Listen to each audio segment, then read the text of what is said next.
Listen to me for a second. I know this is going to sound wrong. It's going to go against everything you've been told your entire life. But I want you to quit. Not life. Not your responsibilities. I want you to quit the game you've been playing. The one where you wake up every day feeling like you're behind, like you're not enough, like you're one achievement away from finally being okay. I know that feeling, because I lived inside it for 50 years. I chased happiness like it was something I could catch, like it was hiding somewhere just beyond the next milestone.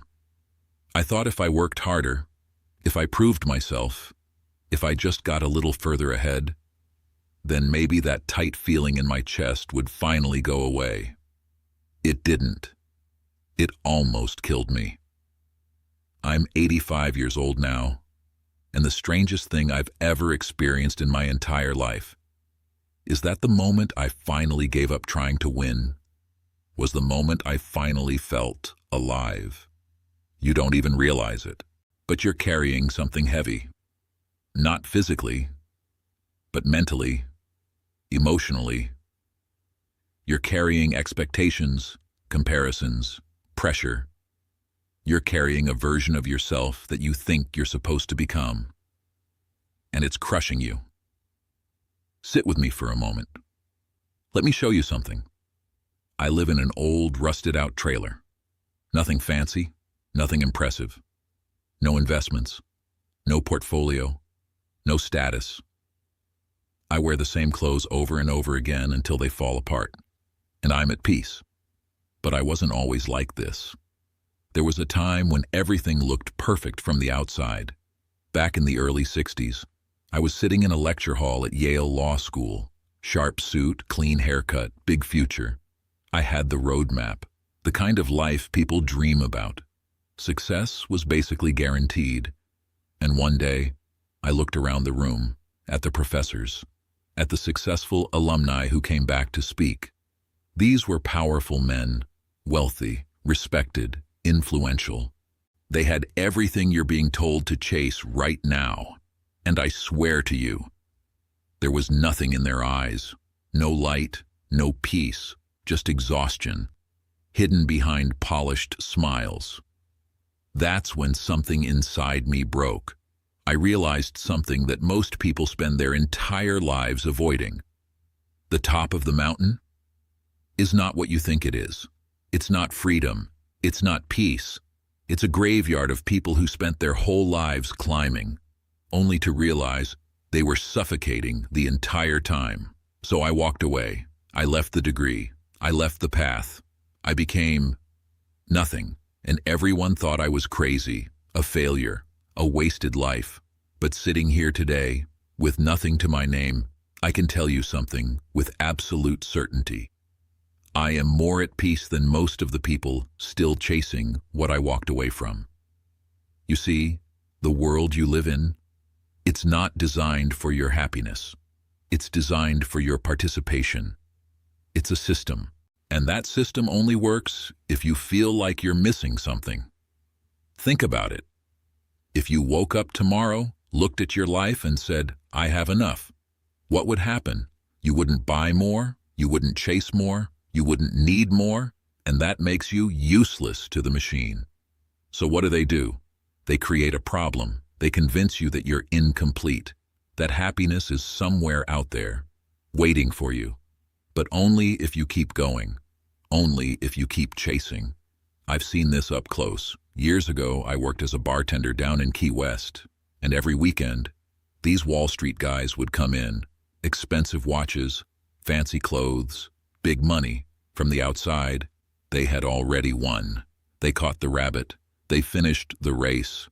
But I'd pour them a drink, and I'd look into their eyes, and what I saw wasn't satisfaction. It was fear, real fear, because deep down, they knew something wasn't right.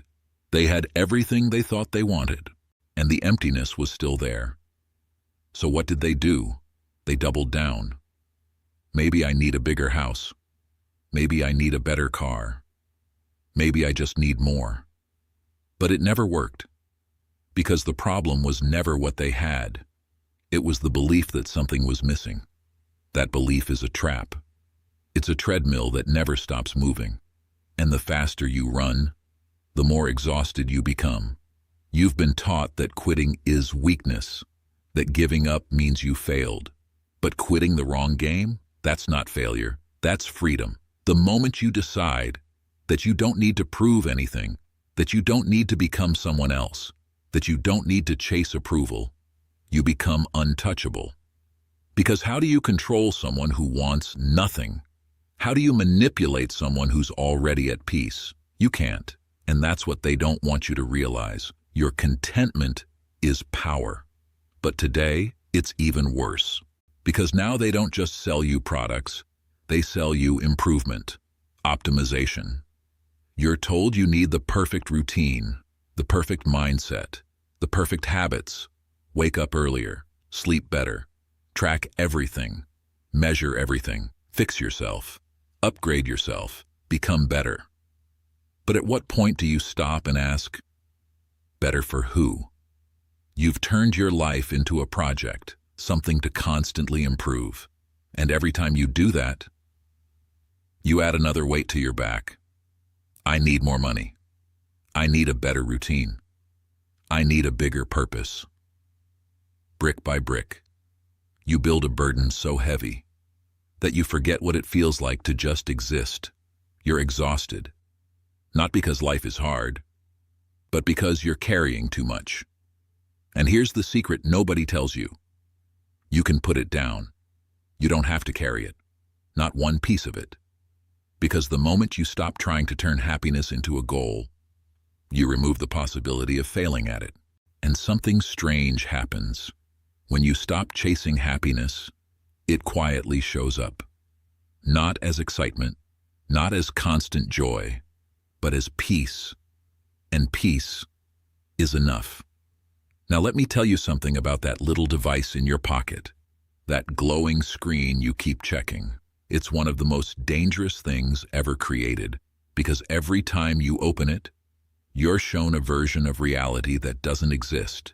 People smiling, people winning, people living perfect lives. And you sit there, comparing your real life to someone else's performance. I've been alive for 85 years. I've met thousands of people, from drifters to CEOs. And I'll tell you the truth no one wants to hear. The people who try the hardest to show how happy they are usually the most miserable. Because if you're truly at peace, you don't need to prove it. You just live it. Here's something else you need to understand. In 100 years, every single person you're trying to impress will be gone. Your boss, your followers, the strangers online, gone. So all this pressure you feel, it's temporary. It doesn't matter. And I don't say that to scare you. I say that to free you. Because if none of this truly matters, then you're allowed to enjoy your life as it is. Right now, not later, not when you make it, now. You don't need to fix every emotion. You don't need to optimize every moment. You don't need to become perfect. You just need to be here. If you're tired, be tired. If you're sad, be sad. If you're happy, enjoy it. Stop fighting your own experience, because the moment you stop resisting life, life becomes lighter and, strangely, more beautiful. So here's my advice. Stop trying to win. Stop trying to optimize. Stop trying to become someone else. Just be a human being, flawed, messy, real. Tomorrow morning, don't wake up and try to fix your life.